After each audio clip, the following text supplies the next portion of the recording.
E a gente vê nitidamente que nessas áreas com os corredores tem uma menor incidência de pragas, um aumento de pássaros que são predadores de broca também, né? E um microclima melhor de toda a fazenda.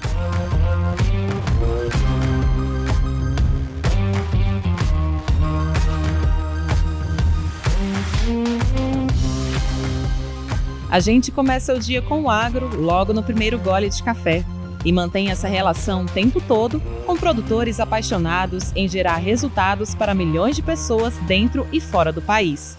O café faz parte do agro, que alimenta o mundo com tecnologia e impulsiona a economia, assim como os demais ramos da agricultura e da pecuária presentes nas diversas regiões do Brasil. Em uma série especial do podcast do Sistema CNA, gravada diretamente em um estúdio dentro da Semana Internacional do Café, ocorrida em Belo Horizonte, escutamos nomes importantes que fazem parte dessa cadeia produtiva que torna o Brasil o maior produtor de café do mundo, abordando novidades, tendências, curiosidades e estratégias de gestão. Afinal, é aqui que ampliamos a sua voz para te representar nos principais temas da agricultura e pecuária brasileira. Bem-vindas e bem-vindos ao Ouça o Agro, série Café 2024. O tema hoje é Inovações para a Cafeicultura Sustentável. Vamos descobrir como algumas práticas, métodos, insumos podem melhorar ainda mais o ecossistema produtivo na cafeicultura. Para falar sobre esse assunto, nada melhor do que a pesquisadora da EPAMIG, Madelaine Venzon. Seja bem-vinda, Madelaine. Muito obrigada. É muito bom, Madelaine, quando a gente traz a pesquisa para contar o que tem sido desenvolvido e o que tem de técnicas que são acessíveis para os produtores, né? Nesse caso, para os cafeicultores. A gente tem visto um crescimento muito grande do uso de bioinsumos e de outras questões de práticas sustentáveis mesmo, também cada vez mais evoluindo e sendo implementada pelos produtores rurais. Então, eu queria que você comentasse um pouco sobre o que vocês têm visto de evolução e trabalhado lá nesse lado para trazer essa sustentabilidade maior na produção de café. Antes de tudo mais, eu gostaria de falar que é uma excelente oportunidade, né? Que hoje essa Semana Internacional do Café, ela tem como tema ciência também, né? Então, é muito importante, né, a gente destacar isso, né, que, assim, muitas das tecnologias que estão sendo utilizadas aqui, a maioria delas, né, que hoje já são até algumas corriqueiras, elas vieram da pesquisa. E da pesquisa pública, muita coisa da pesquisa pública também. E nós na EPAMIG, nós temos 2 programas principais de pesquisa que trabalham com a questão da cafeicultura. O programa de cafeicultura mesmo e o programa de agroecologia, onde a gente pesquisa essas práticas, né? Hoje a gente tem uma linha muito grande na área de cafeicultura regenerativa. E assim, o que eu posso... a gente tem várias que já se tornaram inovações mesmo, né? São tecnologias que já são adotadas por produtores, né? Na parte de cafeicultura regenerativa mesmo, nós temos assim várias tecnologias, algumas até já vão ser expostas hoje na Arena da Inovação, aqui na SIC, né? Que elas visam melhorar a paisagem cafeeira e melhorar a paisagem cafeeira para que ela tenha uma maior resiliência às mudanças climáticas e também que ela propicie um ambiente melhor para que aqueles organismos benéficos possam atuar também. Tanto os controladores biológicos, né, os insetos que controlam as pragas, os polinizadores, os fungos que também controlam pragas, decompositores e outros animais também, né? Então a gente foca muito nessa parte de trazer diversidade para dentro do café. E quando você fala de paisagem, não é só uma questão visual, né? A gente está falando realmente de algo que vai além no ecossistema. O que tem de tecnologia que você já vê que é de interesse e tem sido utilizada pelos produtores que buscam esse tipo de insumos ou esse tipo de manejo diferenciado para ter ali essa sustentabilidade maior e essa resiliência dentro da sua propriedade? A gente fala mesmo, como você falou, de paisagem, né? Porque quando a gente pensa numa cafeicultura regenerativa, ela vai além da área de plantio. Ela beneficia também a paisagem, né, ao redor, tudo, porque é uma cafeicultura que vai além do sustentável, né? Ela consegue regenerar, né? Consegue trazer muitos dos serviços que foram perdidos, né? Com algumas práticas inadequadas. Hoje a gente tem, por exemplo, o uso dos mixes de coberturas, que a EPAMIG já trabalhava com isso há mais de 20 anos, né? E a gente tem um foco principal, além do mix dele melhorar as condições do solo, da fertilidade do solo, da infiltração de água e tudo mais, nós trabalhamos com plantas de coberturas que atraem e mantêm esses inimigos naturais das pragas. Então a gente tem um tipo de controle biológico que a gente chama de conservativo, onde a gente não precisa liberar nenhum inimigo natural. A gente aumenta o que já existe na natureza através de práticas como, por exemplo, o uso dos adubos verdes, que foram espécies selecionadas, né, para essa finalidade. Essa é uma das tecnologias.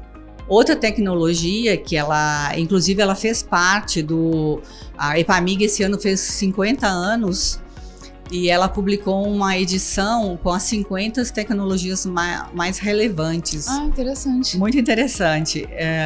Inclusive, essa edição está disponível no stand da EPAMIG. E uma das tecnologias, é uma tecnologia que nós trabalhamos, é o uso dos corredores ecológicos. Esses corredores, eles são formados por plantas, que a gente chama de plantas multifuncionais, e eles são colocados no café a cada 40 metros. Isso tudo é fruto de pesquisas, né? E essas plantas que são colocadas nos corredores, elas são árvores e arbustos perenes. Então a gente sempre vai ter lá essas plantas, e elas têm a propriedade de fornecer constantemente néctar e pólen para os inimigos naturais das pragas. Então é como se a gente tivesse uma on-farm de predadores e parasitóides ali dentro do plantio. Então isso começou há cerca de 15 anos nas matas de Minas, nos sistemas agroflorestais, e hoje nós temos em várias regiões de Minas e várias áreas extensas no cerrado com esses corredores. E cada vez mais a gente vê a procura, porque além do benefício do controle biológico, tem todo o benefício de melhorar o microclima da lavoura, né?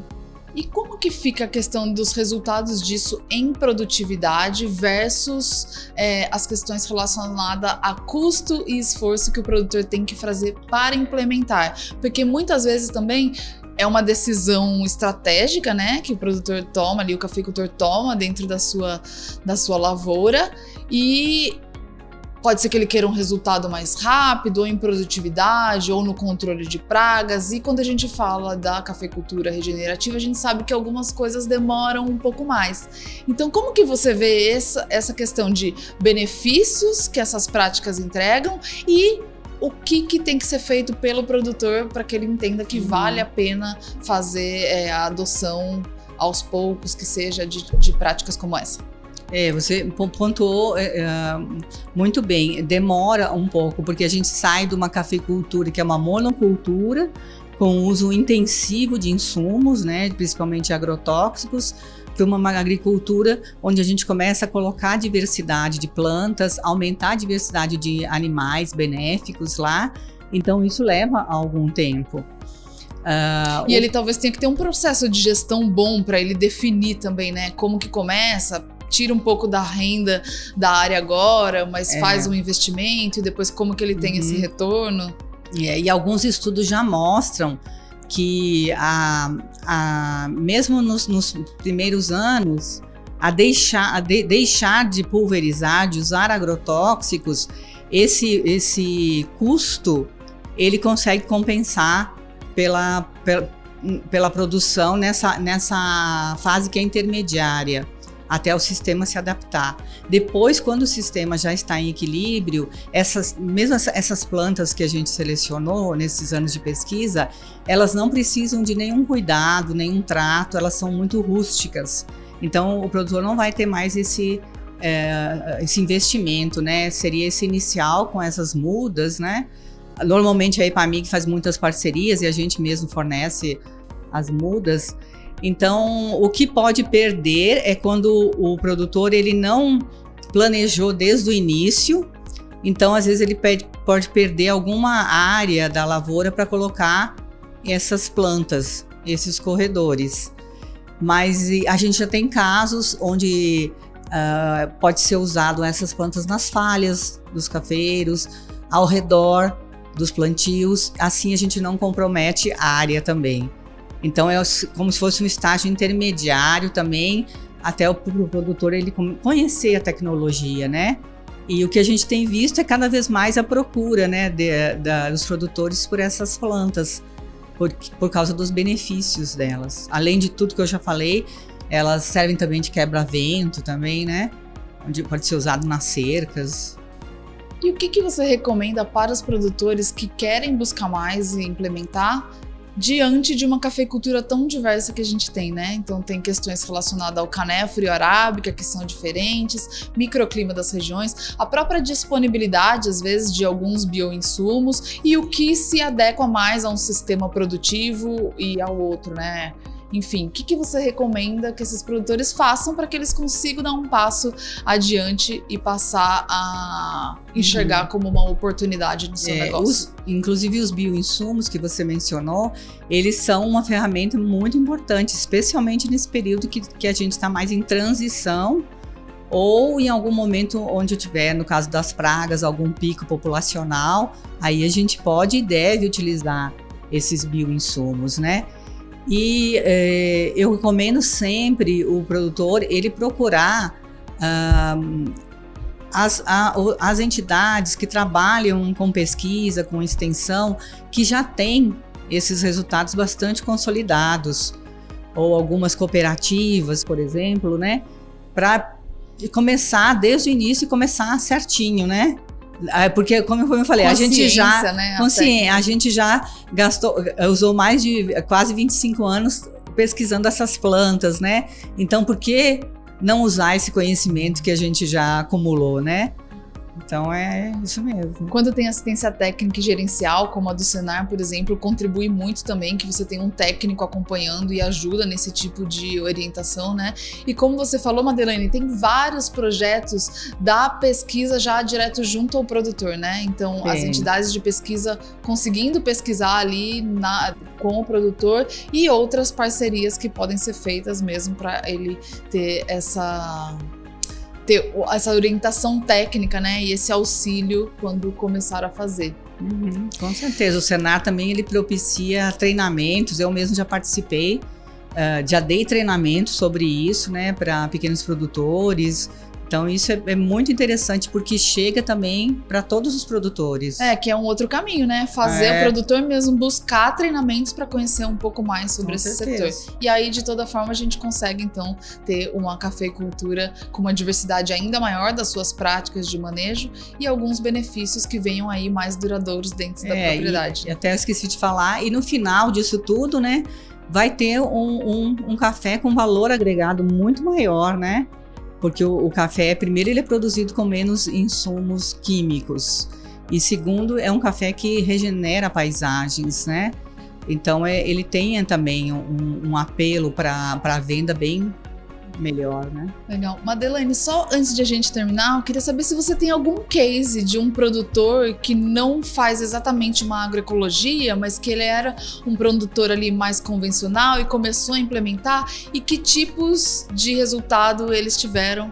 Se você conhecer, eu queria que trouxesse aqui para inspirar ainda mais produtores de como que eles podem começar. Eu tenho vários, né? Mas eu vou citar um que é da Fazenda Guima Café, que fica em Varjão de Minas. Inclusive, a gente até fez um dia de campo agora recentemente lá, por um curso do BDMG que nós ministramos. E eles foram um dos primeiros que plantaram esses corredores. A gente, inclusive, ajudou lá a plantar as mudas e tudo, né? E é nítido, assim... E foi com o quê? O que tinha nos corredores? Nos corredores, a gente tinha ingá, erva baleeira e uma espécie de fedegoso. E nesse corredor, foi interessante também de falar deles lá, que quando o produtor quiser colocar uma outra espécie que é de interesse comercial, ele também pode colocar nesse corredor. Então, por exemplo, nesse grupo Guima, eles colocaram abacateiros, junto com as plantas de serviço, que são as plantas que nós selecionamos.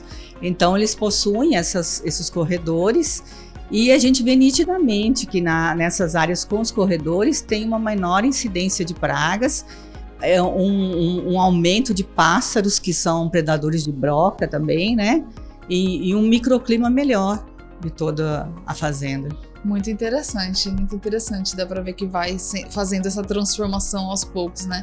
Para o produtor deve ser uma satisfação muito grande ver isso acontecendo dentro da sua propriedade. Com certeza, também. Né? E assim, por exemplo, no evento, né, onde foi muita gente visitar também, e agora eu até conversei com eles aqui, eles falaram que estão recebendo muita gente lá para conhecer o sistema. É uma vitrine, né? É isso. E melhora a paisagem, como você colocou, uma vitrine com uma paisagem boa e um benefício muito bom pro ecossistema.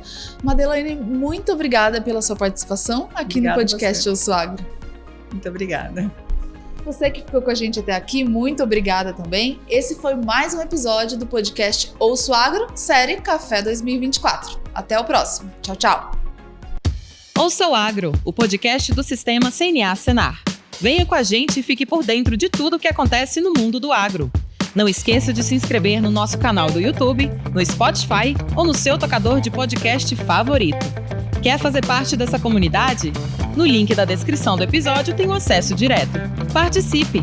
Mande suas dúvidas, sugestões. Esse podcast é para você.